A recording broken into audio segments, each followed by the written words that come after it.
Okay. Welcome to the December 14th, 2020 Board of Directors meeting for MSAD 51.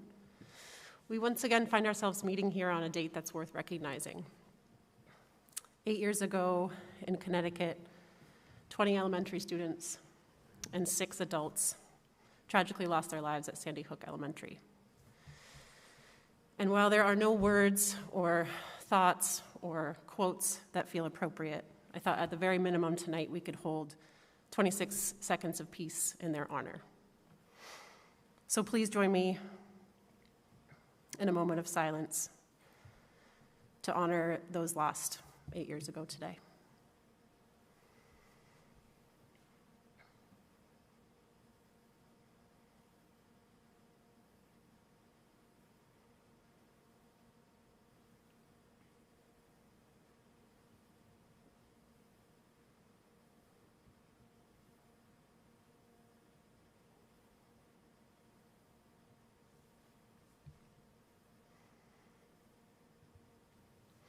Thank you. And as we move into our agenda, we move on to another type of recognition, and this evening we will be recognizing our fall athletic teams. First up, we have golf. This year, the golf team, which for the past several years has competed as a co-ed team, had a breakout season to earn the Class A state championship. The Rangers are historically one of the top teams in the region and the state. Their hard work and dedication paid off this fall to earn what was the only state championship event held in any sport. The odds of winning in any season are slim, but to overcome the pandemic obstacles makes it all more exciting. Coach Bickford will now have a few words and introduce our team members and highlight their accomplishments. Come on up.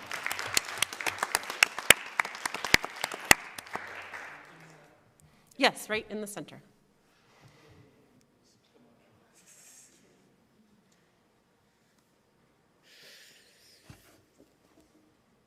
Well, first of all, I'd like to thank you very much for recognizing the golf team. I've coached the golf team for about 12 years, and this is the first time that I've been here in recognition of a state championship. And although it's been 12 years, it's been a short 12 years, and this year has been a very special year. Not only was it a pandemic year, but it was a year in which we quietly worked our way through the regular season and got ready for a state championship run. The two gentlemen to my right, or one to my right and one to my left, certainly coalesced the team. We shot a 322, and we beat Scarborough by 14 shots, which is about 3.5 shots per player. So that's quite a bit on a windy day at Natanis. We also had individual state champion in Andrew Klein, right here to my right. And we had all 4 boys finish in the top 10. So that was a first for Greeley Golf. We also had Ruth Weeks, who participated in the top 5. And she finished second as a schoolgirl runner-up. And so between the individual, the team, and the girls' championship, the kids did a great job, and I can't thank them enough for a very memorable season. Awesome, thank you. I know that we have Steve Moriarty here to present something to you as well, but if any of the students would like to speak, we love hearing from you. I know 2. Great. Andrew. He's not prepared, so this should be... Even better. I'm not. DJ didn't want to do rock, paper, scissors with me for who would speak first, which I'm kind of disappointed about. But yeah, as Coach Bickford said, it was great to be able to overcome the challenges that we had this year from both COVID standpoint and a team standpoint, trying to rebound from our second place finish last year. It was a great victory that we got as a team. And I'm just very happy that, I could experience that with all of my friends and teammates as my last year at Greeley High School. Made it very special.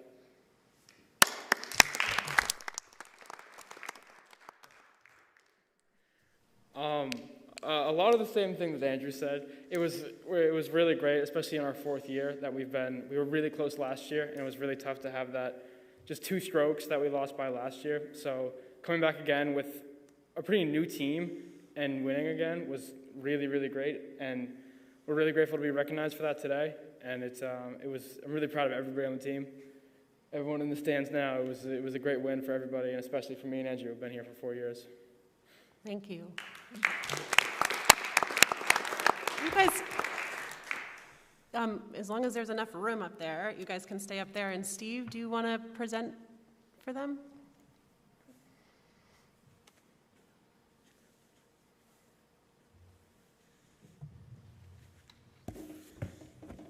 Thank you, Madam Chair, and good evening to the members of the school board, principal, the superintendent, members of the public, and the student body who are here tonight. I represent Cumberland in the legislature, and one of the most pleasurable parts of the job is presenting formal recognitions from the legislature known as sentiments to recognize both individual and group accomplishment, as the case may be. I know it's hard on a cold night with snow on the ground to think in terms of competitive golf, but that's what brings me here tonight. And I have a great honor of being able to present a sentiment on behalf of the legislature to the Greeley golf team for its state championship this past fall. And the sentiment reads as follows: "Be it known that we, the members of the Senate and House of Representatives, join in recognizing the Greeley High School golf team of Cumberland, which won the Class A state championship, with Andrew Klein winning the individual championship. We extend our congratulations and best wishes, and be it ordered that this official expression of sentiment be sent forthwith on behalf of the 129th Legislature and the people of the state of Maine. This sentiment is signed by the President of the Senate and the Speaker of the House. It's co-sponsored by Senator Kathy Breen, who represents Cumberland, also co-sponsored by Representative Sharp and Senator Carson, who represent North Yarmouth. So it gives me great pleasure to present this to Coach Beckford on behalf of the team and to his players. And wonderful job. You brought a lot of honor and recognition to the town. And go get them, guys. Thank you, Steve. Thanks very much. Thank you, Steve. If I could just add a final word, Cumberland and North Yarmouth is such a great community, and when we came back from Natanis, the reception by the police department, fire department, ambulance was really second to none. I think we had more trucks than we had players on the bus, but it was really memorable, and I want to thank you for that. And I would also like to thank Steve. So thank you very much. Thank you so much for being here. Nice work.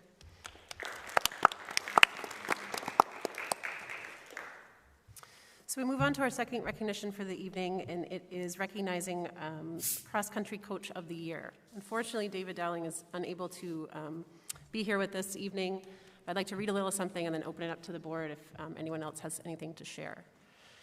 David was recognized as the Maine girls cross-country coach of the year by the National Federation of High School Sports for the 2019 season.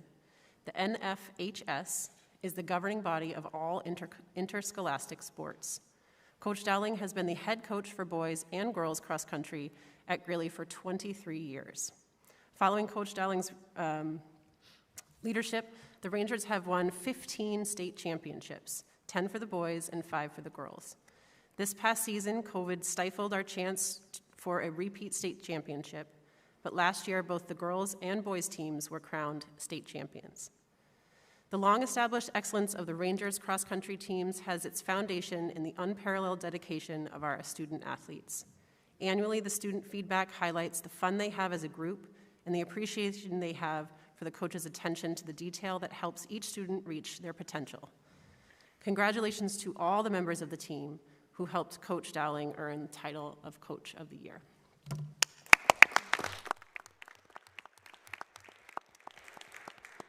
So Jeff, I didn't know if you wanted to say anything or anyone else on the board, please. I would like to see if David Chaparro has anything that he'd like to add about Coach Dowling. Coach Dowling has been with us for, as you mentioned, many years, and coaches annually and from season to season. He's a wonderful coach. I've seen him with kids. Kids love him. David, did you want to say anything on behalf of Coach Dowling?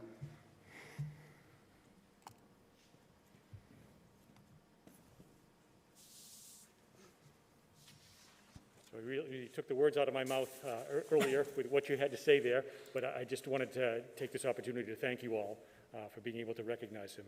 We are very fortunate here among our coaching staff.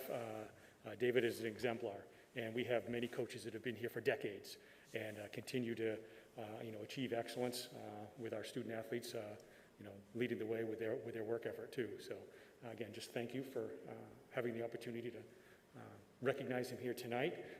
I don't want to put anybody else on the spot here, but I believe one of his stellar athletes is among us tonight. Might want to say a few words. Thank you for the intro. Oh God. Thank you. Yeah, I think as a member of the cross-country team, it's amazing the extent to Coach Dowling. I started my junior year, and he's by far way above any coach I've experienced, in him feeling more like a friend in a way than an actual coach. He's just really bonds with running is kind of just a sport of, I guess, pain and how long you can endure that pain. So he does a great job at relating to the fact and keeping practices fun, not being too regimented, but in the same time, like making sure we get the work in. And throughout, it was tough this year, obviously, because we were planning on the state championship got canceled like 3 days prior to when it was supposed to be held. So that was a hit to not have the work we had put in all season pay off and a potential boys state championship. But overall, he has just been a great mentor throughout high school, and it's just been great to grow as a runner under his coaching. Thank you, Elias.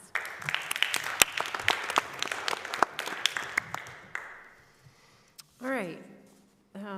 We next move on to the approval of minutes for December 7th, 2020. Do I have a motion?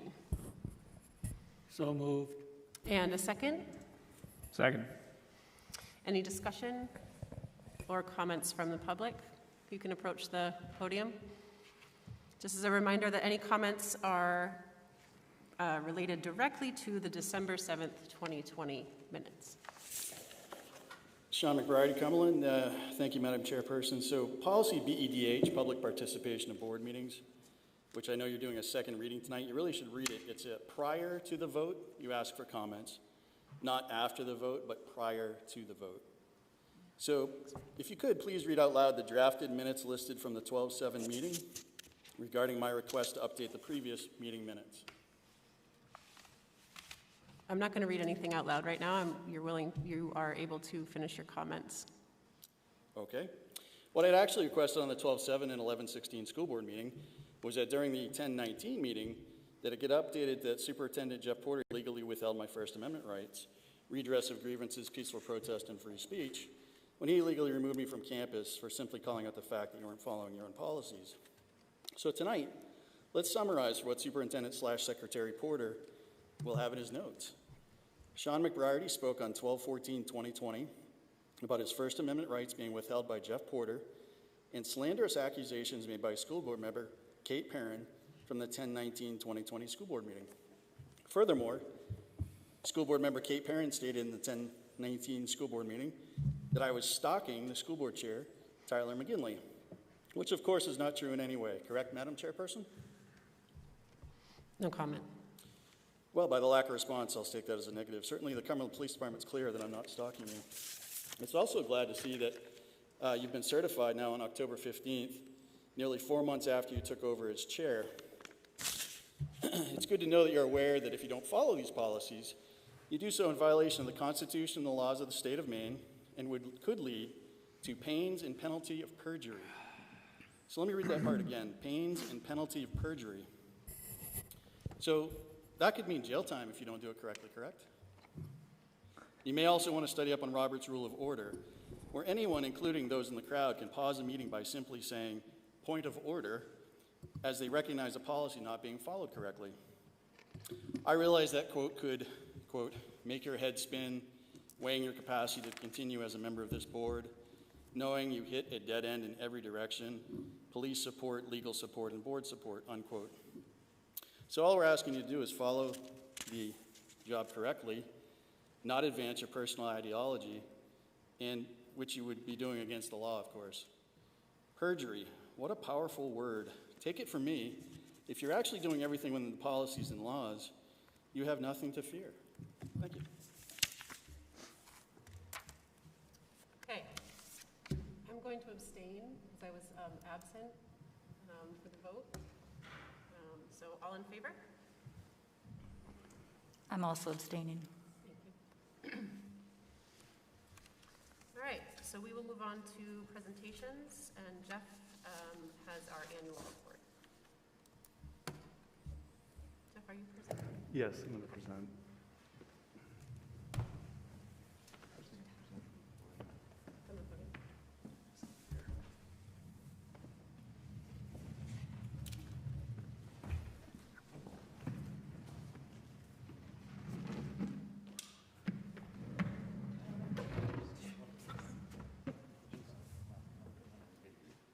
Oh, yes, I did. I'm sorry. I skipped public comment. Favorite part of the evening. Jeff, What's that? I forgot public comment. Oh, all right. Or, sorry to make you leave the stage. Thank you, Mike, for pointing that out to me. All right. Thank you. Hi. Just as a reminder, 3 minutes per person. I will let you know when your time is up.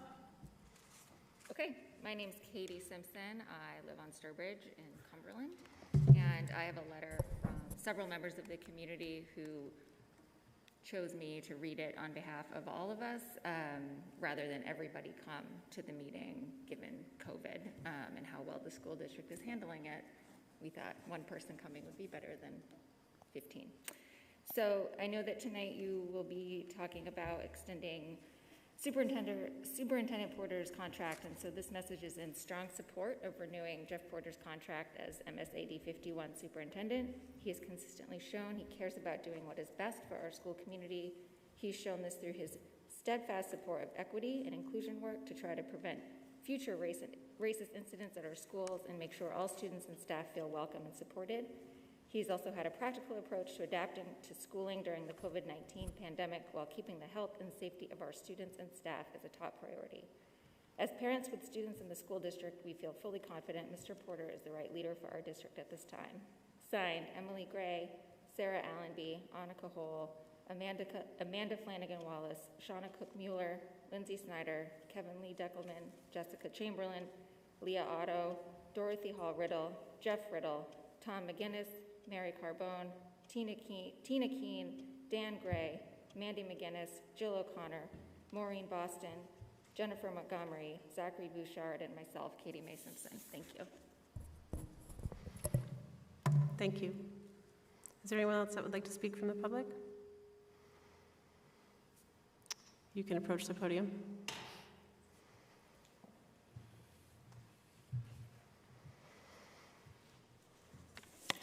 Sean McBride, Cumberland. Superintendent Jeff Porter has recently decided to put pressure on my 2 senior Greeley students by sending another illegal retaliation email to all MSAD 51 staff, including the teachers my girls interact with. He simply can't follow the directions of the law firm of Drubbin and Woodson, of which he spent nearly $15,000 of your hard-earned tax dollars on just trying to withhold my First Amendment rights and silence my ability to comment. He's now for the 3rd time placed my 2 students at personal risk because he has nothing to stand on except for name-calling and disinformation. There should be not a parent in the district that believes that Superintendent Porter will actually listen to your concerns or do so in confidence. He's placing kids in danger, making irresponsible decisions, and illegally spending your hard-earned tax dollars, all while gaslighting your kids and advancing his socialist indoctrination efforts at every level at Greeley. Madam Chairperson, can you ask Superintendent Jeff Porter if he and his family still lives at 7 Cumberland Way in Scarborough, and if his phone number is still 207-510-1383? It's stated here he was born on 9/14/70. He's a registered Republican by this public record, a Maine voter registration card. Now realize that Jeff Porter, Ann Maximowicz, Tyler McGinley, Mike Williams, Kate Perrin, and Margot Harrington are now known in the community as the Sinister Six. They are the government officials who continue to illegally retaliate. 3 of those seats are up in June, thank God for the kids. Since they have no leverage on me besides my senior daughters, they've now decided to go after them. However, luckily, they are 2 of the most well-behaved and best students to ever walk the halls of Greeley. For those parents who don't agree with the indoctrination of our kids, critical thinking is a weapon to use against the leftist elite sitting on stage tonight. When you are firm on policies and laws and illegal allocation of public funds, they have nothing to stand on. When you call their bluff, they fold. What Superintendent Porter said on Wednesday was, and I quote, "Without a commitment to equity, there cannot be a commitment to fair and equal education," unquote. So what he's really saying is, currently he's providing an unequal and unfair education here at Greeley.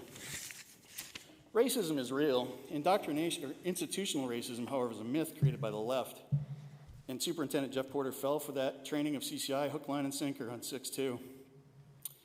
Madam Chairperson, since you're the co-chair of the Equity and Inclusion Committee, please define institutional racism and provide 3 examples of this occurring in Cumberland and North Yarmouth, Maine. No comment. I thought so. You can't provide examples because it's already against the law. Thank you. Is there anyone else from the public that would like to speak? Okay. Thank you. And now we will move into our presentations, which is annual report from Jeff Porter. Thank you, Mike, for not letting me miss that.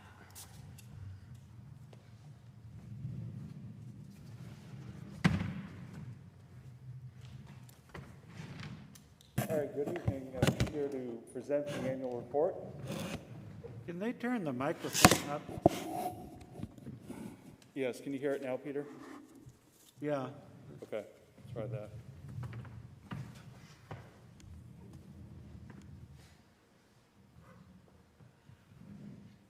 So each December, I report on the state of the district, and a lot of this report are numbers, demographics, assessment data, and basically highlights from the year that is about to end, 2020.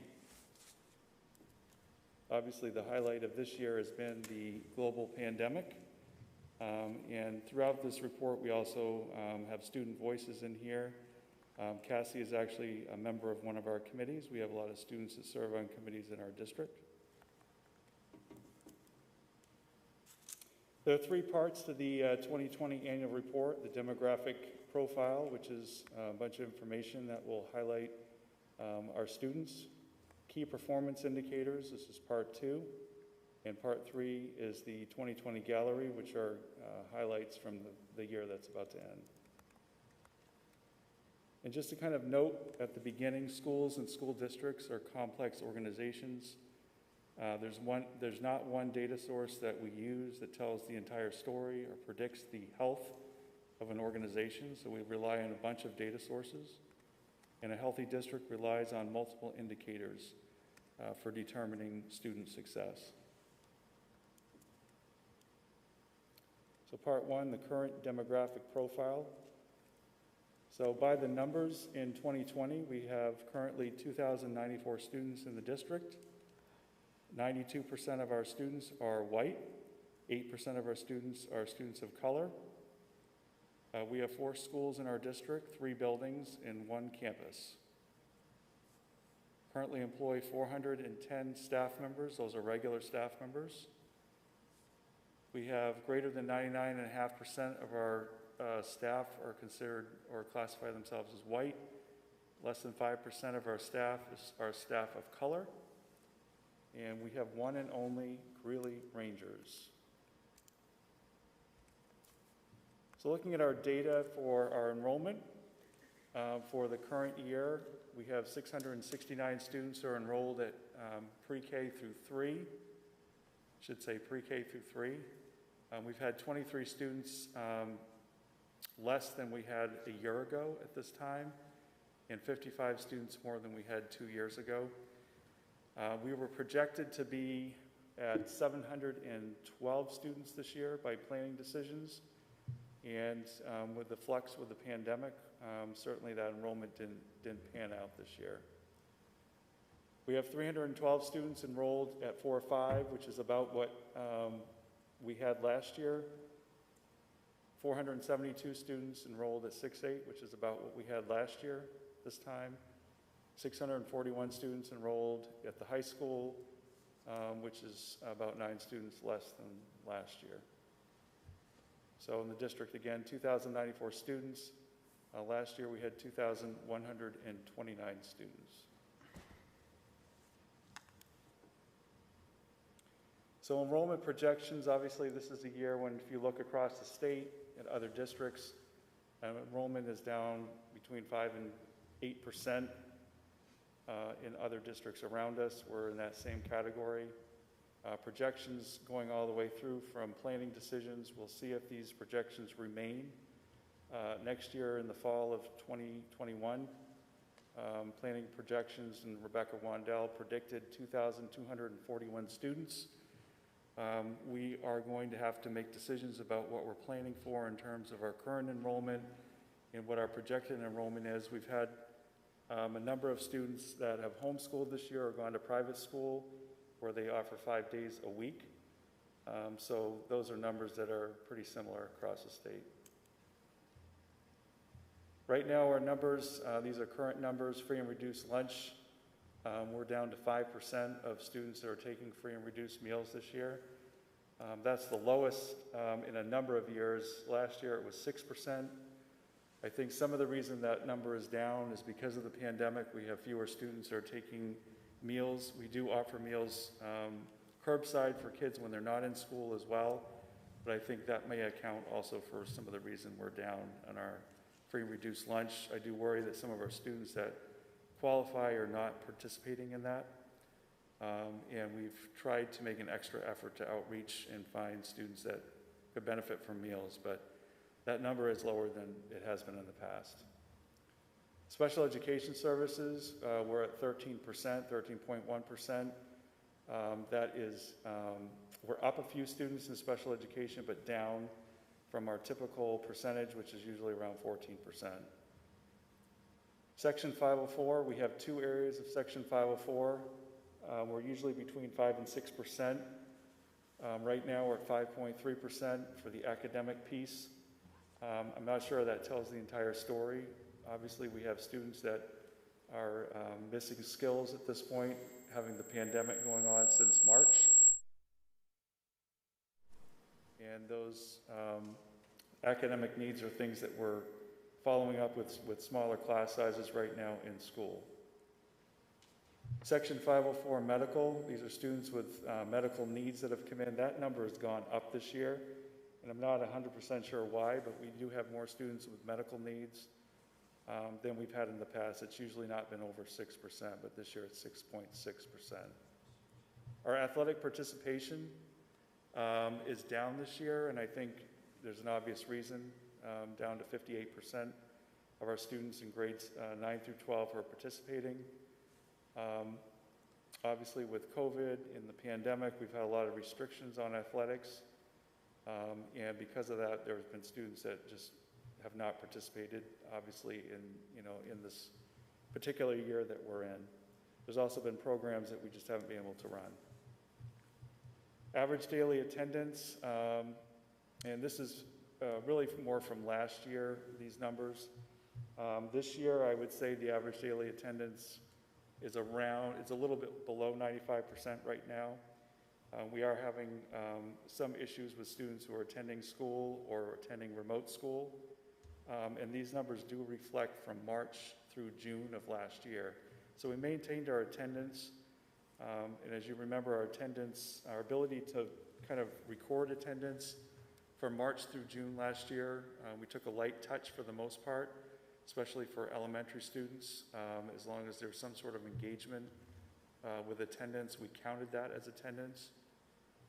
Even with high school, with secondary students last year, for the most part, students were working on their own after getting directions from their teachers. Most students engaged last year. It was still very difficult. This year, we're watching the attendance rate. There's certain days when we pull the attendance for the cohort that's in session, depending on what's going on. and it will be below 95% on certain days, depending on what's going on.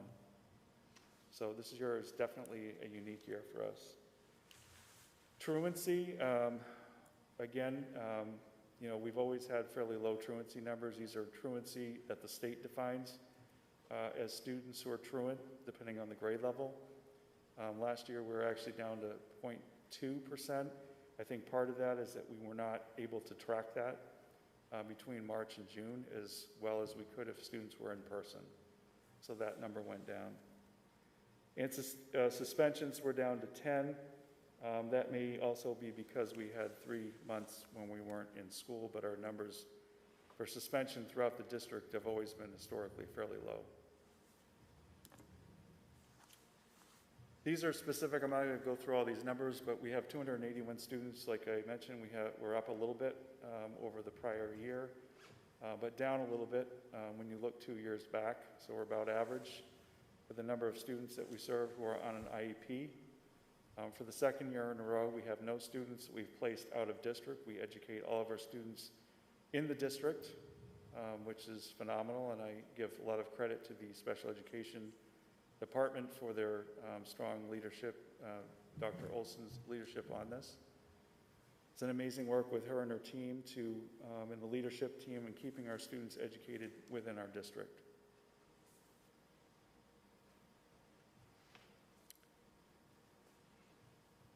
The area that I wanted to point out was speech and language impairment. We went from 40 students a year ago to 54 students. That seems to be the number that we've looked at.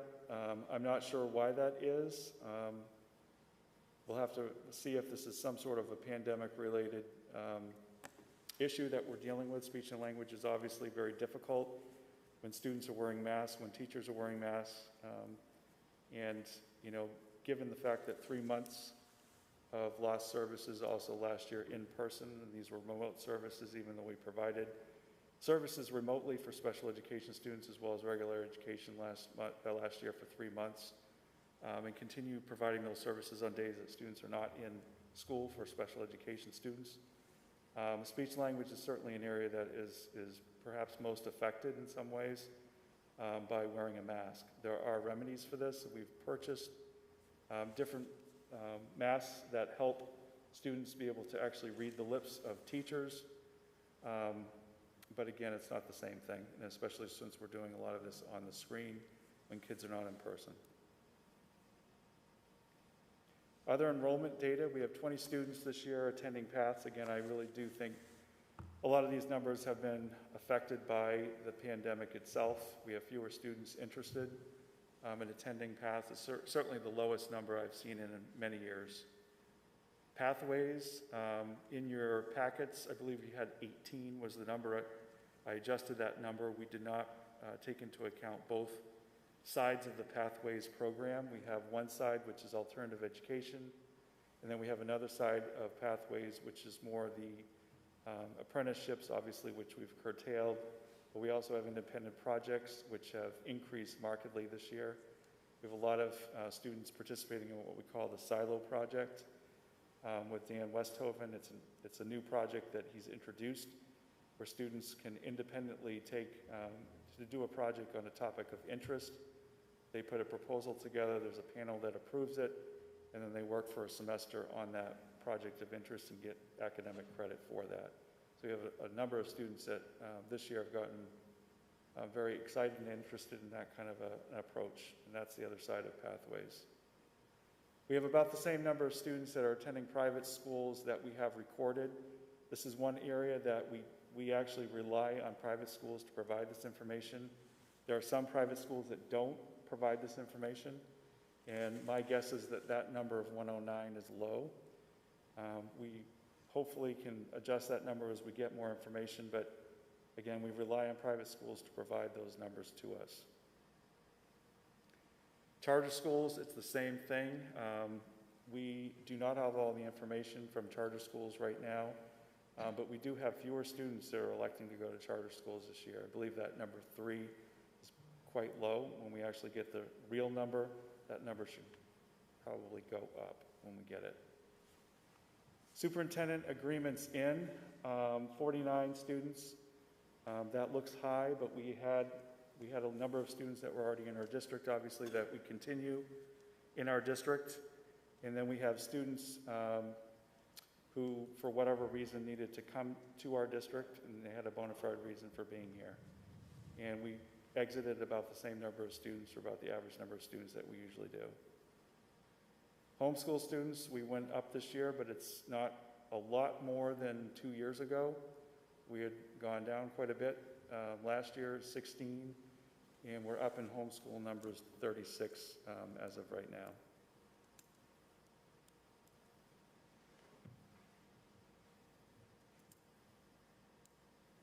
For total staff counts, our numbers haven't moved very much from last year. Again, we have 410 total staff members, but if you look at the full-time equivalent of our staff, we're down to 385.7 staff members in our district because we have a number of part-time folks that work for us. And so we actually look at positions in our district by FTE, or full-time equivalent. So for regular education, we've been maintaining about these same numbers for a number of years, 150, just about 157 FTEs for staff. For special education, and part of the reason some of these staff numbers have fluctuated is because of changes in programs. We also will have a vacancy that sometimes we haven't filled, and we filled it with a different kind of position in a program, so you'll see an adjustment for numbers for that reason. But most of these numbers pretty much are maintaining what we've had for a number of years.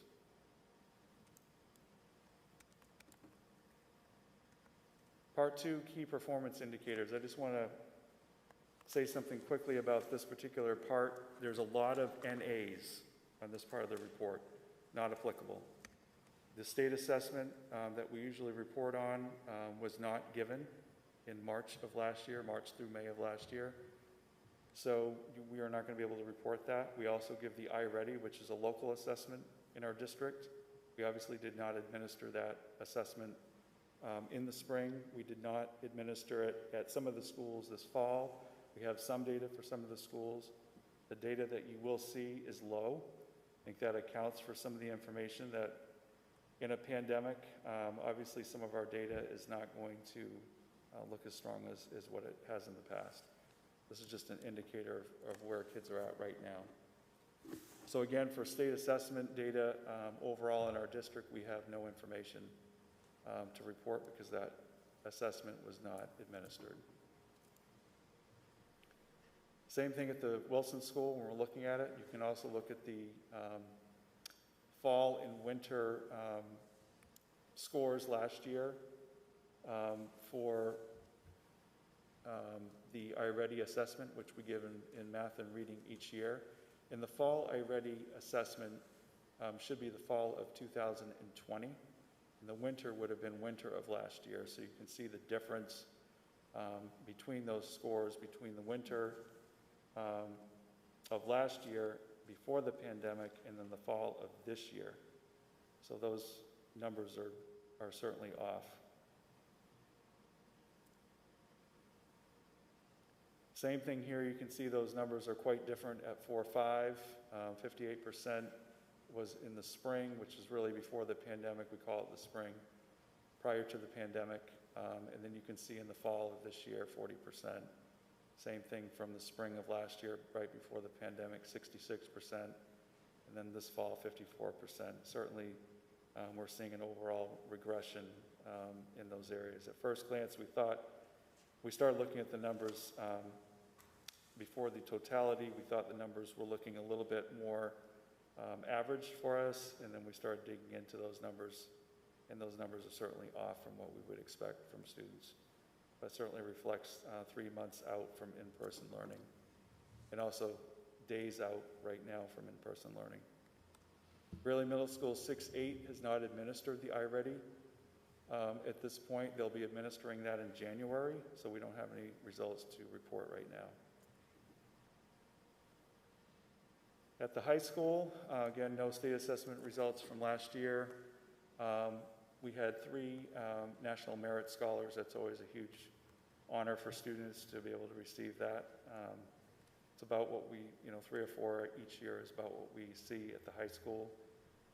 Course failures, and again, remember this is last year, not this year. We had 13 course failures altogether. These are individual course failures, not students failing a class, obviously, but it could be, these are actual courses that have been failed at the high school. So 13, I think some of that reflects that we took a lighter touch between March and June and trying to wrap our arms around what was going on with the pandemic and how to administer courses. Once I give you the information for next year, I'm worried that you will see in 2020-21, at least for part of the year, that our course failures have been increasing, and that's something that we're really going to have to talk about as part of the budget process and how to get students up to basic skills and being able to pass courses, credit recovery options for students to be able to recover a course without having to retake the whole course. Our summer programming options are probably going to have to be intensified for the summer of 2021 to make up some of the difference of the pandemic. Post-secondary readiness, again, we don't have a lot of information. The SAT and the SAT, for any of you who have a child or you know a student that has been trying to take the SAT or SAT, trying to get a spot has been nearly impossible. You have to keep registering, they keep canceling, registering, canceling over and over again. We just didn't have any information available at this point in terms of last year's SAT and ACT, because most students were either taking it in the summer after the completion of the 2019-20 year, or they've actually taken it, even seniors have been taking it this fall. So we don't have those results here in this report. But enrollment in 1 or plus AP or IB courses, and this is again last year, 70%. It's about average for us. For three or more AP or IB courses, it was up slightly at 44%. Says a lot about the students at Greeley for taking those harder courses. AP exams, we have 71% of our students last year, despite the pandemic. And these AP exams were given right in the thick of the pandemic. We had 71% that scored three or more. A lot of those AP exams were revamped. They were writing exams that were given online. Students did them at home, obviously. They were not the format that students started the year with. Teachers had to relearn the format. They weren't given that information until later. So kids were being retrained really right up until the exam, how to take an essay exam or a written exam. And for our students to do as well as they did on those says a lot. Same thing, right up there, 86%, certainly average with what we've been doing. For IB exams that were 4+. So I give a lot of credit to our students and teachers for maintaining those scores. And we have a lot of students that take those AP and IB courses, as you can see, with 70% of our students taking at least one course, either AP or IB. That's phenomenal. Graduation rate. The graduation rate is calculated on the previous class that just graduated in June. So 95.7% is pretty much right in line with where we usually graduate students. Post-secondary enrollment in either a 2 or 4 year college or university. Again, a little bit lower than average, 86%. We're usually closer to 90%. There's a lot of reasons probably why that's the case. We probably had students that decided to sit out of college. We know we had students that decided to sit out of college, either deferred, and we wouldn't have put that in these numbers if they did, or decided to take a gap year or whatnot. I think obviously we're in times where people are making different choices right now. In this report, obviously, this is not something I've included in other reports, but as of the 10th, we do have a new active case today at the high school. But as of the 10th, which was late last week, these were the total cases that we've had all year. And you can go on to we have a link on our website. You can certainly scroll and see any of these cases and the information, number of people being quarantined. So these are statistics that we've been keeping and anybody can access that. We don't have any stakeholder survey results this year. We didn't administer any of those surveys last year. It's my hope that we administer those surveys this spring again. Last year, we were trying to do a lot of things at once. We usually administer those anywhere between April and May, and obviously it just wasn't something that was at the top of our list as we were trying to work through what was going on at that time of year. So we don't have any results this year. And then basically we have a part 3, which is the gallery. I won't go through this as much. I'll just kind of pan through it, but certainly this will be posted on our website. People can go through it. These are just images, most notably the COVID pandemic and just kind of the amazing work that everyone has done to make this work, whether between March and June or this year as we return partly to in-person learning. So just a lot going on, a lot of photographs from families last spring as students were out that sent us stuff that, we've just got a whole collection of these. We put some of these up here. There's Coach Dowling actually up there in the left-hand corner, who you just recognized. People found creative ways during these times to make light of all this.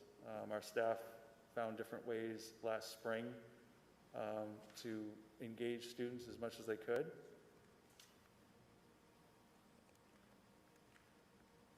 Mrs. Perkinson, who's our librarian at the high school, was having fun with plexiglass, obviously, right there.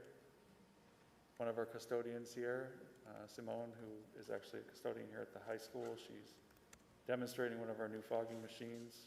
Graduation last year. We did as good of a job as we could have in that time, at least having an in-person graduation, at least getting the students to have some sort of a sense of normalcy if they could during a graduation period. We had different times when students would come and drive by their teacher's house in the community or come to the school if they knew the teachers were there. We also had a day where we gave out ice creams on the buses. The drivers did that. Up in the left-hand corner, it's Phil Blake and Larry Lair, who work at the bus garage. Phil's the bus supervisor. Larry's a mechanic and driver, and they got those buses ready and rolling. And Rachel Swenson, who's our scheduler at transportation, amazing job making these bus routes work in a time like this. A lot of donations of face coverings. In 2020, we had parents and groups of parents actually who came together and made masks, and that's a photograph. We want to thank the parents and community members who spent countless hours making masks for kids. They've been incredibly invaluable to our students and staff. Different ways to read outside, musical instruments outdoors, art outside, meetings outside, making sure things are cleaned. Our custodial staff has done an amazing job. Half of them are quarantined right now, but they should be back in a few days. And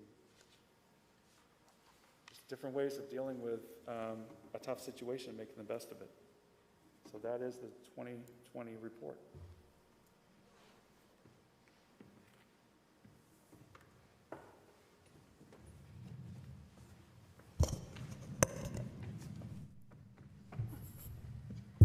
Thank you, Jeff.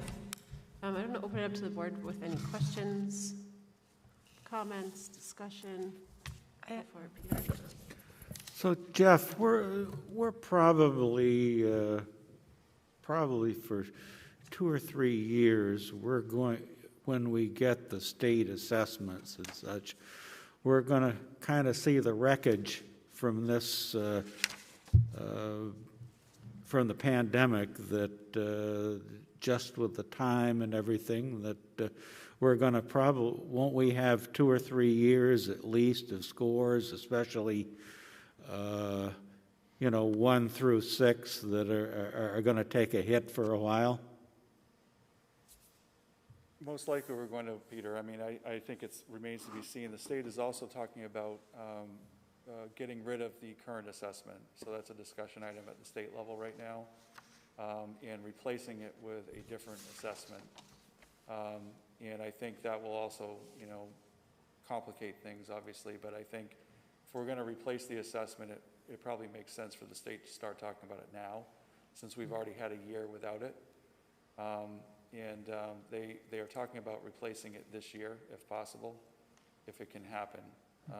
There's been no official word on that. But if they change the there'll be apples to oranges at that point.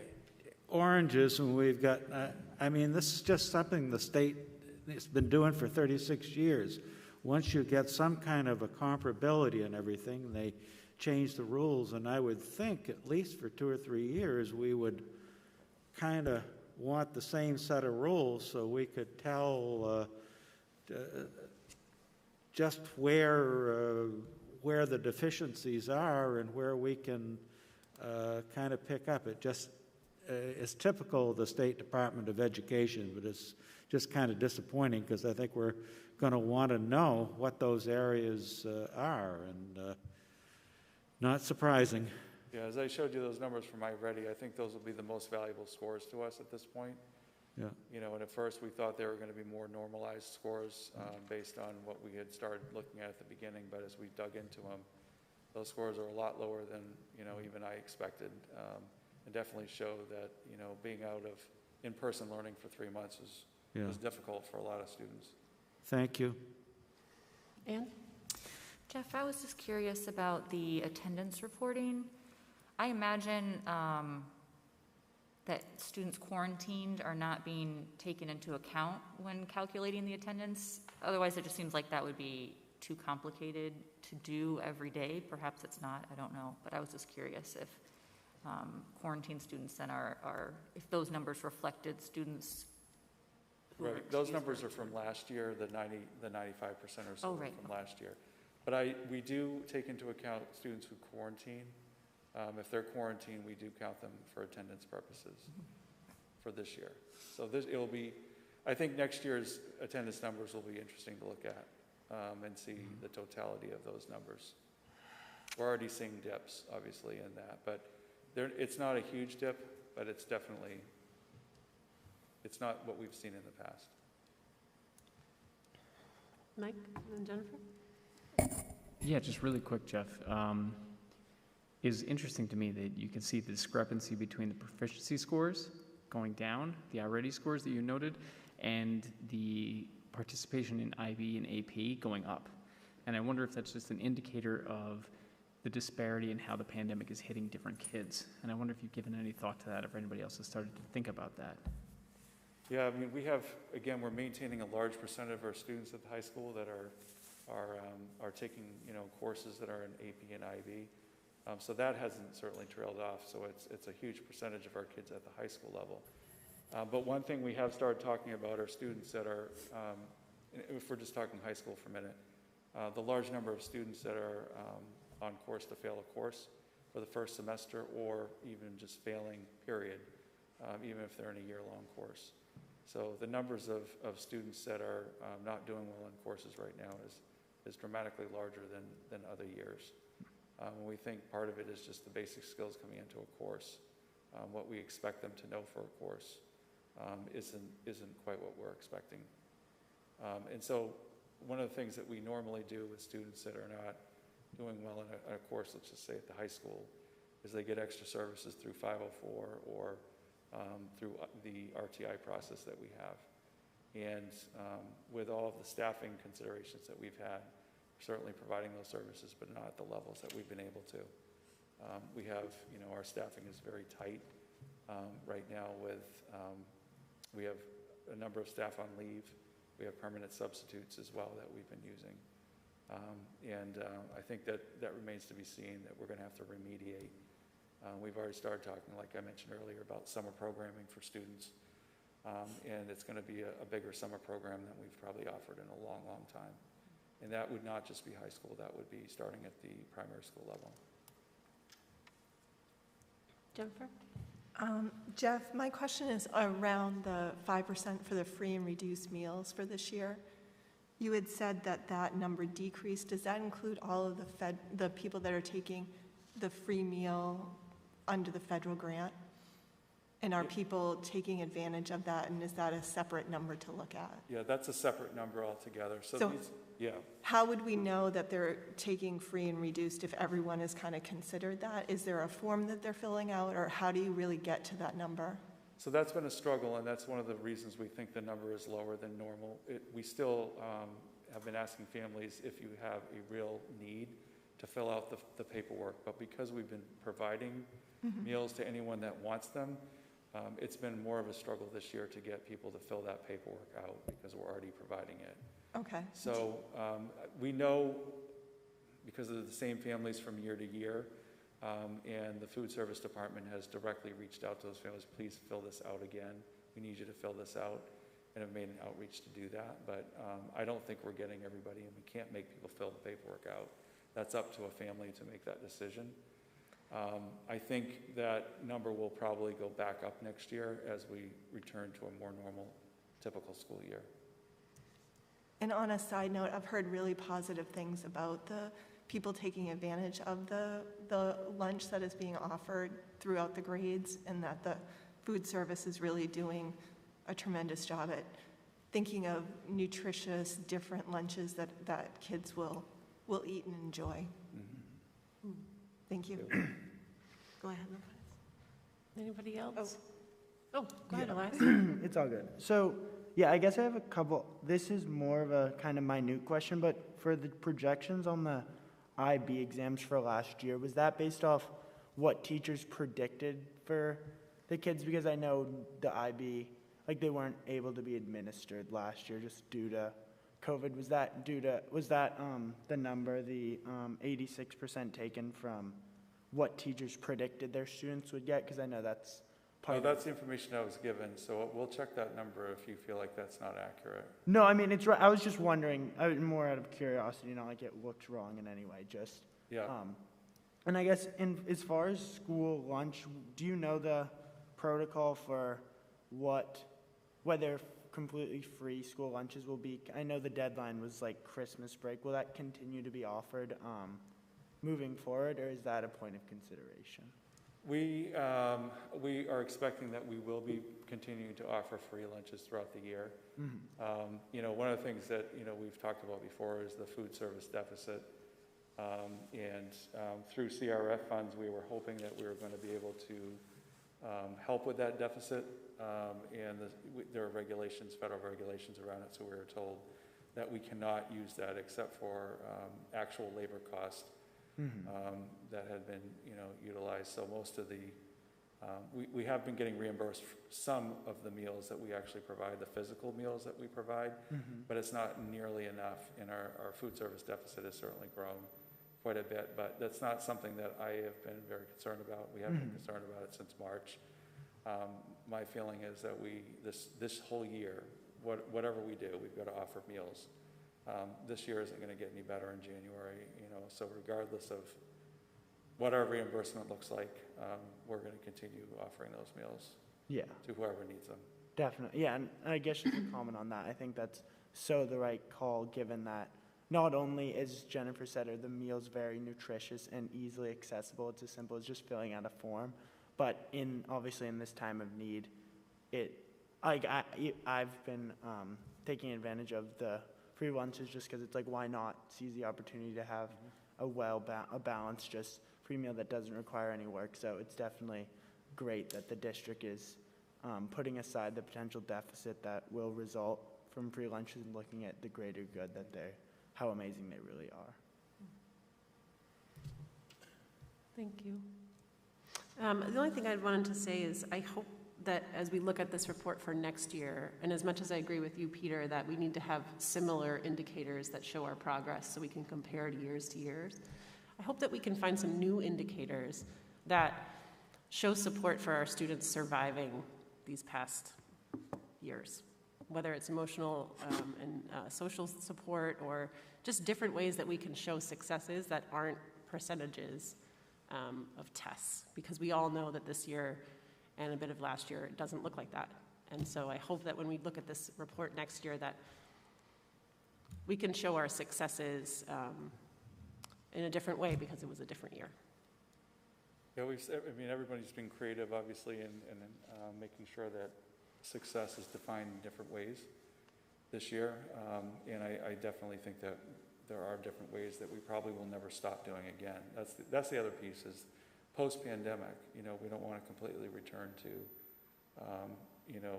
what we consider to be a typical school year. I think there's things that we've learned and a greater appreciation for, technology and how technology can be used, and using it responsibly as much as we can. I think those are things that we want to take into consideration. So I think success is definitely measured by, but there's a lot of success that, we have kids that typically find a lot of solace in athletics or arts, the arts programs, after-school clubs, programs, things like that, that we either have had to curtail or eliminate altogether. And I think that's one of the downfalls of this school year is just that connection that a lot of kids have and find their success there. And we just haven't had that experience, so I think that would be a good data point. I think the success of students can be measured also by the surveys, and so we're intending to do the stakeholder surveys again this year, even though we certainly will look very different. We plan to have the same questions, but I assume the results will be quite different this year, depending on what we're dealing with. Thank you, Jeff. So next up, we have superintendent's report, which I assume, Jeff, you'll just stay there and present? I'll just stay here. Okay. So we have the blog, Andy.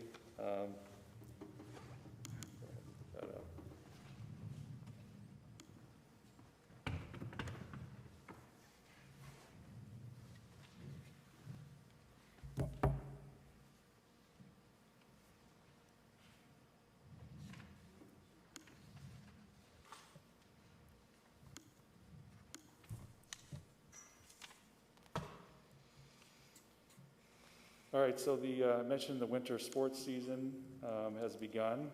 It began last Monday, actually, and the MPA has allowed the winter sports season to begin with conditioning this month in December, and so thankfully that was able to start.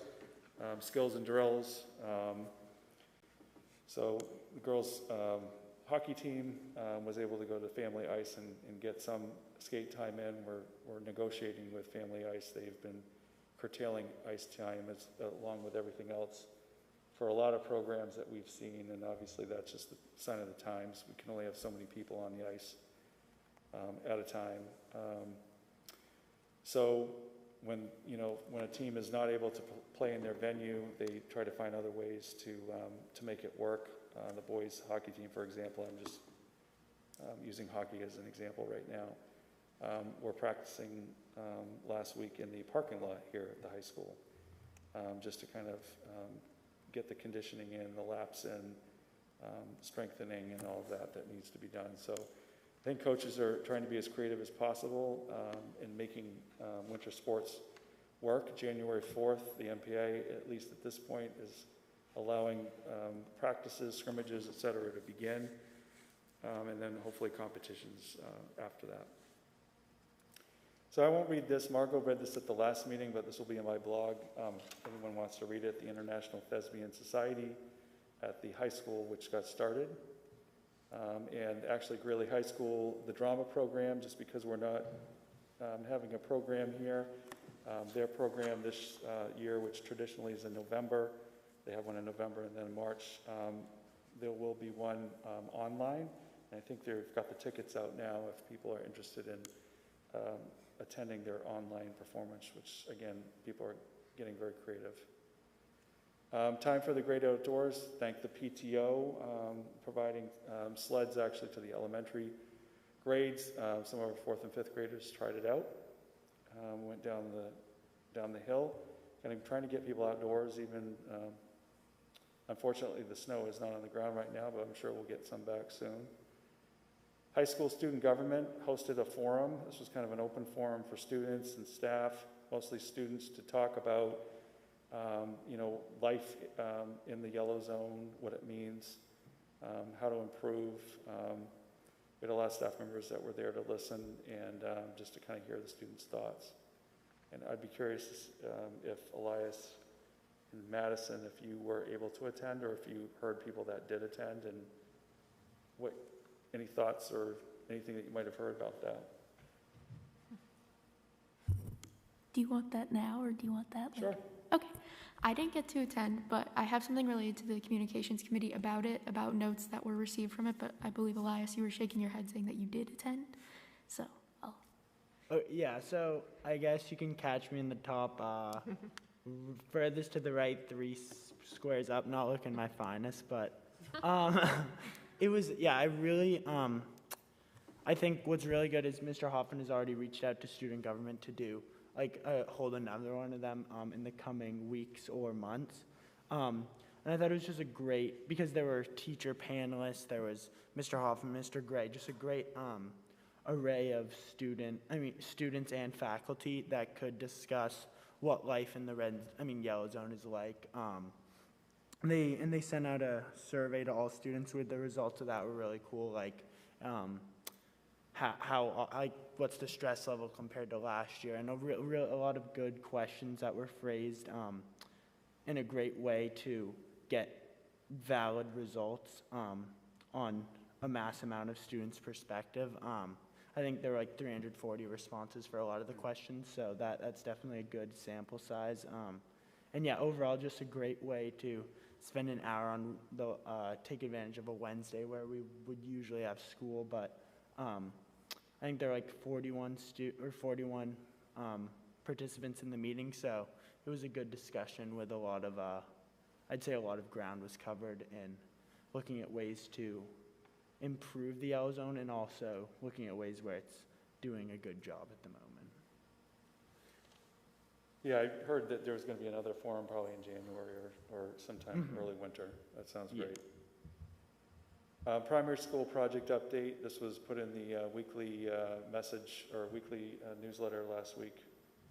This is obviously just a result of the school board action last week on updating the community about the plans to purchase the property next to the campus, which will be open for voters to vote on whenever the referendum is held.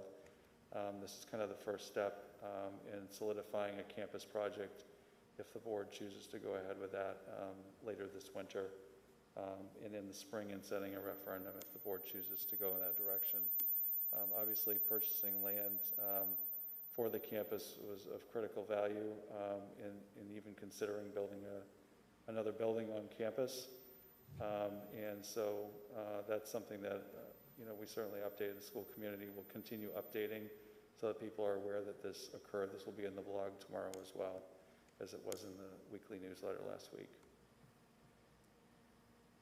And then finally, tomorrow we'll certainly put out the annual report so that people can also see that in the blog. So that's my report for tonight.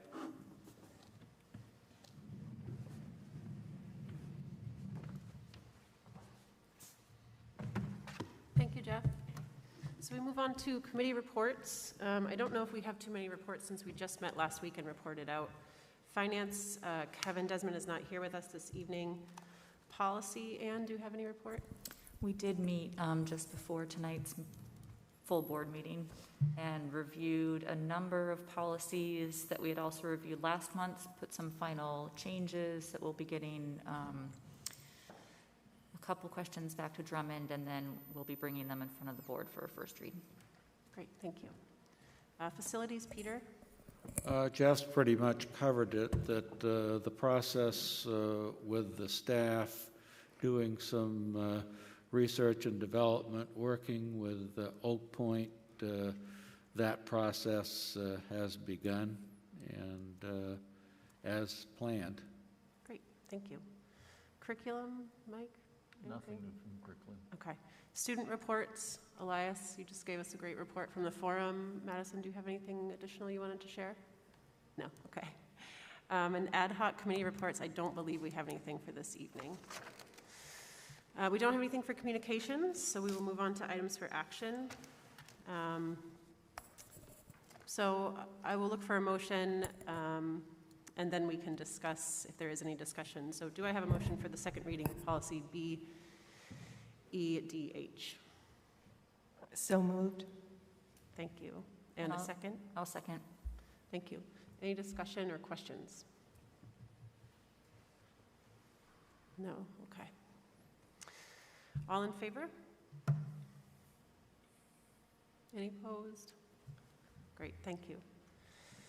And then moving on, we are going to seek a motion for annual approval of the MSAD 51 emergency plan. And before we move into that, Jeff, can you just give us a heads up or a little bit of background on how this plan might be different than the years before? So the emergency plan has been tweaked just slightly. Emergency plan has been put together over a number of years by the safety committee. And on the safety committee, we have probably about 15 people that serve on that committee and oversee the emergency management plan. Those people include administrators. We have a couple of staff members, teachers. We've had a student on there. We've had the chief of the police department, fire department. Our SRO has been on there, and these folks basically help plan in the event of any sort of emergency. One thing that we are certainly adding and was not part of our plan and probably should have been, but we have now added all of this in, is the pandemic piece and any sort of health crisis that we would face. So that whole entire pandemic response plan will now be incorporated into our emergency management planning. That was not an area that the state required for emergency management planning initially, but obviously given the circumstances we're under, it obviously makes sense that we would be doing that. Another area that we are going to be looking at including, which is not included right now, so this is work for this year, is cybersecurity and making sure that we have a cybersecurity plan that linked to our plan, which again we don't have right now, and it's certainly something we've been talking about for some time, but that's really a goal for this year, is to get that planning in place. As you know, there's been a lot of cybersecurity attacks. Even school districts in Maine have had a couple of incidences of that that are high profile, so that's an area that we want to give more consideration to. So what you have in front of you tonight is just a summary. Obviously, we don't provide all the details for emergency planning for obvious reasons, but you know, it's known by the committee, and then any member of the school board has every right to ask us if you want to, you know, review the plan itself in its entirety. You can just ask and come in and take a look at it. So, thank you, Jeff. Do I have a motion? So moved. Thank you. And a second? Second. Thank you. Any discussion? Great. All in favor? Thank you. And then our next item for action is the 2020-21 school calendar revisions. And Jeff, I'm definitely going to ask you to help with that, because that is a logistical project. yes, this is the current school year. So obviously now that we're in yellow, it's been announced that we're in yellow. We had to go back and adjust the calendar from January to June, as we had not adjusted it beyond the month of December. So the major changes that have been made in line with basically how we've been doing things for the most part, and some other changes that went through the leadership team, looked at this, the Teachers Association, Staff Association leadership has looked at this. They took it to the executive board of the association. It's been reviewed there. So it's gone through some iterations of being reviewed. March 12th, we did have a staff development day, and that day has been moved to January 22nd. The reason it's been moved to January 22nd is because we will have a number of teachers at that point who will be ready to be trained for live streaming, and we need to do that sooner than later. We don't want to be waiting until a staff development day where all of our staff are available. So again, not all of our staff will be doing that, but we have a number of staff that have already expressed interest. And so we will be training people that particular day. So that's been moved to as a staff development day. We got rid of the March 12th staff development day, just moved it around. Another change is that there are 2 weeks. This was a strong urge from the association to please do this. There was a lot of discussion around this. There are 2 weeks, the week of Martin Luther King week and the week of Memorial Day week, where we retain the staff planning and fully remote day for all students, which are Wednesdays, instead of, because those are holiday weeks. During the fall, we had 2 of those weeks. We did not, we went ahead and replaced those days with we had student days. We found that those were very chaotic weeks for a lot of people. I think students as well. We have a number of staff members who reach out to students and actually work with students on Wednesdays, especially at the high school level. So those things didn't happen on those weeks either. So it was a real ask from the Teachers Association to please retain those fully remote days for everybody on Wednesdays on those 2 holiday weeks, as well as every week. Another area that was changed, if you look at the month of March, originally we had parent-teacher conferences on the 24th and 31st. We moved them to the 23rd and the 25th, all virtual. But the high school, and those would be early release days for conferences, which they were early release originally. But we're changing it so that it's only pre-K through grade 8. High school students would be in school all day, and that was the ask of the high school administration and working with the leadership team at the high school. They felt that that was not necessary for doing parent-teacher conferences, that they didn't need those early releases in order to complete those. So they've asked the students to be in school both days, full days. And we changed the dates to be more accommodating of the cohorts. Also, on April 14th, instead of being a staff day and fully remote day for all students in the district on that Wednesday, the 14th of April, that day would be a student day. So that is that would be a change from what our practice has been. So there are 2 weeks where we decided to make them non-student in-person days, and then we switched the 14th of April to a in-person student day for cohort B. And the reason we did that is because the 16th, which is a Friday in April, has traditionally been a day for no one to be in school, remote or otherwise, in person. And so in respect of that being a day off on the 16th of April, we felt there was no need for a staff planning day or remediation for students on that Wednesday if we're going right into a vacation just a day later. We just didn't feel it was necessary. And then the final notation for the calendar is June. So in this calendar, June 14th would be the last day for cohort A, and June 15th would be the last day for cohort B. And on neither day would there be remote learning. We thought that would be really awkward for remote learning for cohort A to be done on the 14th, and then we ask them to do remote learning on the 15th, which is Tuesday. Once they're done on the 14th, they're done. And we just felt that made sense. And if we're doing it for cohort A, then we're going to do it for cohort B too. So once a student is done, so cohort B wouldn't necessarily have anything on the 14th unless they're catching up and trying to finish any work they've got to get done. But otherwise, they're done on whatever day their cohort is. So those were all the changes per se that were made. We will have 3 different calendars, whatever the board approves tonight. We'll have a main master calendar with all of these changes, plus we'll have the cohort A and B calendar, and depending if the board approves this tonight, those will be going out hopefully tomorrow. We've had a number of families continuing to ask us to please get this out so that they can make plans. We did retain the vacations that we've traditionally had. February and April vacation are intact. We didn't change those. We're trying not to change too much for people's planning, but certainly we're in the yellow zone. Thank you, Jeff. That is a lot of work to try and figure out all the logistics, and thank you for prioritizing all of the different live streaming and in-person days, and also not asking students to have their last day a remote. That makes sense. That makes a lot of sense to not do that. So do I have a motion? I got a question first. Let's do motion and second, then we'll do all right. questions. Do you have a motion? Yeah, I'll move that we adopt the revised calendar. Thank you. And a second? I'll second.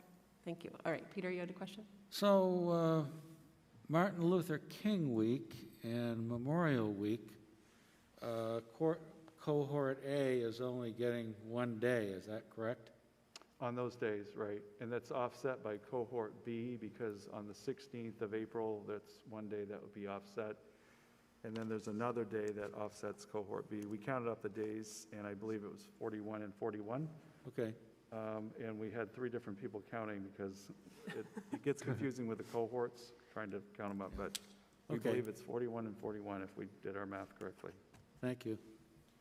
Jeff, I have another quick question. I know that, as I recall, it doesn't affect my family personally, but I think it's important. I think cohort A has been affected by some school closures at a higher rate than cohort B. So I just hope that we're finding a way to balance, you know, if we're going to revise the calendar, maybe it just needs to look for any past days that have been lost for cohort A. Yeah. So that's just my input on that. And I don't know, maybe there's been thought given to that.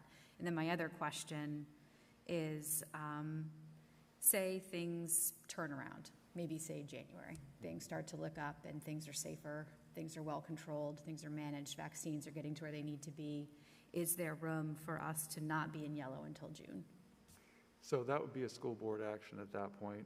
If let's just say the vaccine starts to really take root, and by March or whatever, you know, the board is feeling like it's more and more comfortable with the idea of students returning more than 2 days a week in person. That is always an option of the school board at that point, the board of directors, to revise this calendar again. The calendar is really your purview. So if the board feels, and I would certainly recommend if we're at that point, I'm in weekly meetings with the other superintendents in the county, main school management, which talks directly with the commissioner every week. So whatever the state is recommending, whatever the county is planning to do, obviously we'd want to follow that, CDC, what their recommendations are. And certainly if that presents itself, whenever we can go in person 5 days a week, we'd like to do that, whether it's September, whether it's April, you know, whenever. Okay. You know, that would certainly be a recommendation to the board of directors at that point when it's safe to do so. As to the other piece, I opted not to look back at what's happened so far, knowing that we're probably going into a stretch where we're going to continue having days where either A or B will be out, and it's just reality during the winter months, and really try to focus on the 6 months that we've got ahead of us and making sure that those are at least equitable going into January and not trying to look back. And that's how we prioritize the calendar recommendations. That makes a lot of sense because there's definitely a possibility of outages on either cohort. So that's good. Thank you. Jennifer? I'd just like to speak to the fact that I wish that there was a way that we could get kids in school more. I know that the situation we're in, but many schools, or not many, but there are schools in the state that are going 4 days and kids are getting more in-class time. And with the scores and everything, I think it's such a disservice that we can't be more creative in trying to get more kids in front of teachers. Or at least maybe chunk it and look at the calendar in a shorter way. I think it's hard to look that we're going to do this till June. Yeah. We do have 30 students right now in the district that come 4 days a week. But those are students that have the highest need right now. We need them, you know, in person 4 days a week. But that's it. I mean, we're missing a big population that maybe on paper they don't need to be here, but they need more time. So. Right. And the longer we go into this year, the bigger gap we're seeing. We're seeing as we get into those new skill areas and not just review skills. And it's the kids that you think that are fine that need, I think, more. Right. That we can't lose sight of. So. Right. I think one of the upsides of the smaller class sizes, at least during this 4-month stretch that we've been in, is that students are getting a little bit more attention from their teacher. They're in smaller classes for the most part than they typically have been. But, you know, like I said, if the pandemic starts to turn the other way at this point and we can get students back in, even if they can come in 3 days a week. If we can increase the time incrementally between now and June. I don't want to make any promises. I have no idea where the pandemic is going to be. But, you know, if there's an advantage to doing that, we're certainly going to, whatever that opportunity is, we're going to look at it. That's my goal, more in-person time. Does anyone else have any comments or questions? Okay. All in favor? Any abstain? Thank you. All right, our next item for action is to vote to enter an executive session. Do I have a motion? You may approach the podium.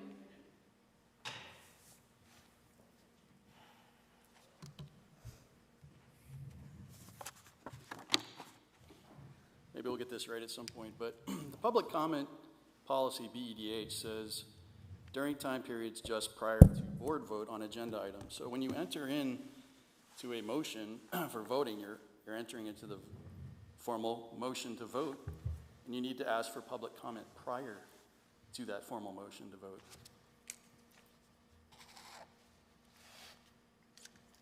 Also, I had a question. Please let the community know if you're reading and entering my email addressed to you on Saturday, 12/12 at 11:04 a.m.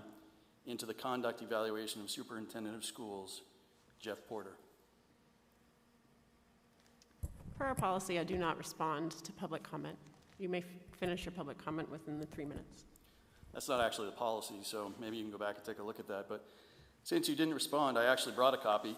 Maybe Officer Mazuzin can bring that up on stage for you afterwards to ensure that it's entered into the permanent record. I'd, of course, come up myself, but I wouldn't want Kate Parent to not be able to walk down the sidewalk after this meeting. Also, realize that after you're out of executive session, you must then invite the public back into the chambers to discuss items for action E, F, and G, again, allowing for public comment prior to the vote. Please remember, pains and penalty of perjury. Simply put, Superintendent Jeff Porter's multiple illegal indiscretions are not acceptable. I'd like to recommend to you, Madam Chairperson, that Superintendent Jeff Porter be immediately fired due to no confidence in his leadership of Greeley, placing students in harm's way, his illegal use of taxpayer dollars, and illegal retaliation towards community members. Thank you. Is there anyone else from the public that would like to speak? All right, and now for a vote. All in favor? We haven't read the formal motion. Okay. Peter, would you like to read the formal motion? I don't have it. Okay, I can read it. thank you. I would like to move that we enter into executive session to conduct the evaluation of the superintendent of schools and discuss superintendent's goals pursuant to state statute 1 MRSA 4056A. Second. All in favor? Thank you.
Are we all set?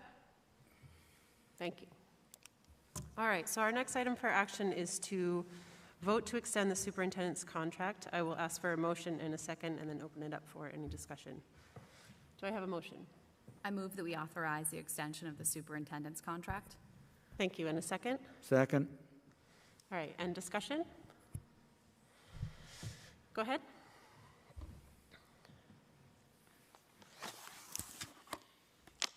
I had a question. Was the second reading of BEDH that was on the agenda for 9A, was that moved? You missed that. We voted on it. We asked for a discussion. We said, is there anyone here who would like to? There was no second reading, though. It was just... There was no second reading? Yes, there was. There was? Oh, interesting. Okay, great. Madam Chairperson, how long is Superintendent Jeff Porter's contract through now? I'm not going to respond to your public comment. I don't understand why that would be, because the policy says that you can. So again, I'm not sure, what the breakdown is, but we have the ability to have a conversation. If you choose not to have one, that's entirely up to you. I'm choosing not to respond to your public comment. Okay. What happens if Jeff Porter's fired? Does he get paid through the remainder of his contract timing? I'm not going to respond to your public comment. On what basis of merit or circumstance would you as the chair wish to extend his contract further than the already 2.5 years? I believe it already goes through 2023, correct? For the third time, I'm not going to respond to your public comment. How long are you recommending it be extended?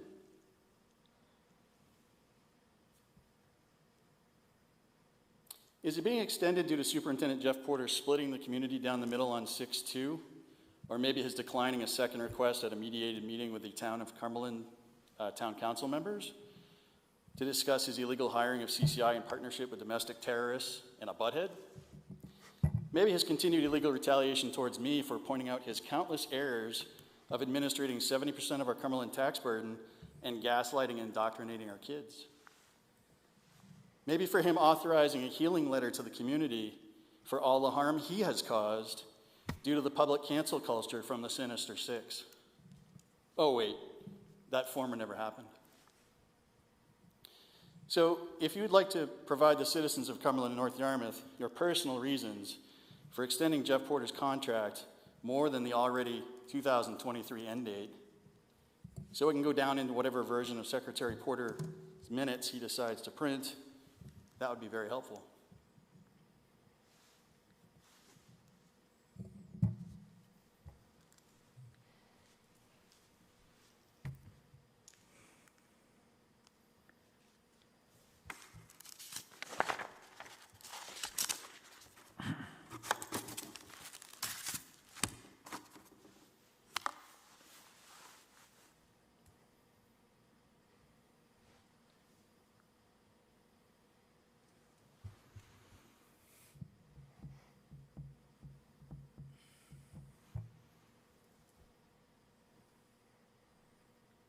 Are you done with your public comment?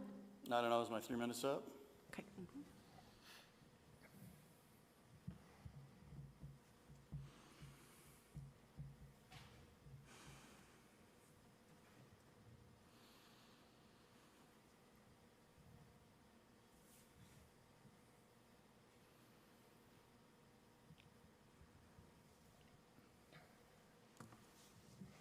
If you're not going to speak, I'm going to move on. No, that's fair. I'll go over here and then I'll come back in a second.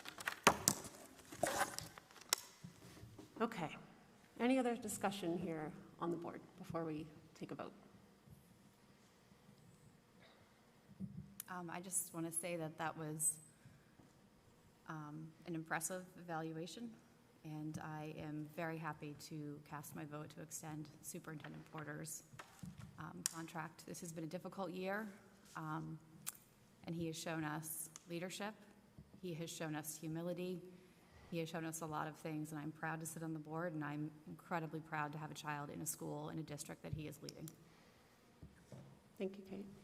I would concur with Kate's comment, other than that I don't have a child in school. Fair. Anyone else like to say anything? I'll just third. I would very highly recommend and support.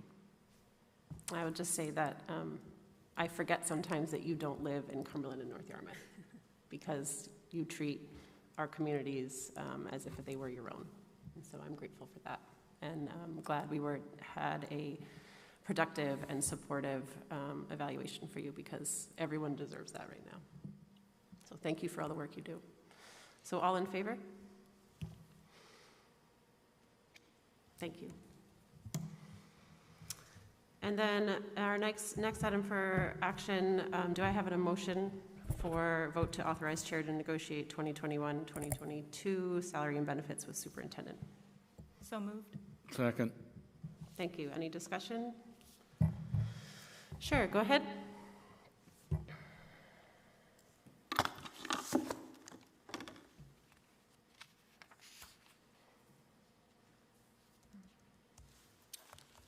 Madam Chairperson, can you please explain the MSAD 51 policy on your negotiating salary and benefits with the superintendent? So just like the other times, I'm not going to respond to your public comment. Is that because you don't know?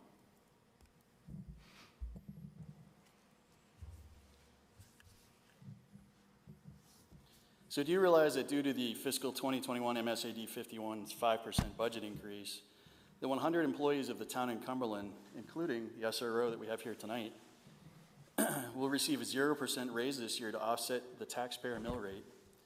That's the part Kate Perrin was confused about when corrected by a member of the Cumberland Town Council this summer when she, quote, felt threatened and she had to have she and her husband couldn't sleep, unquote.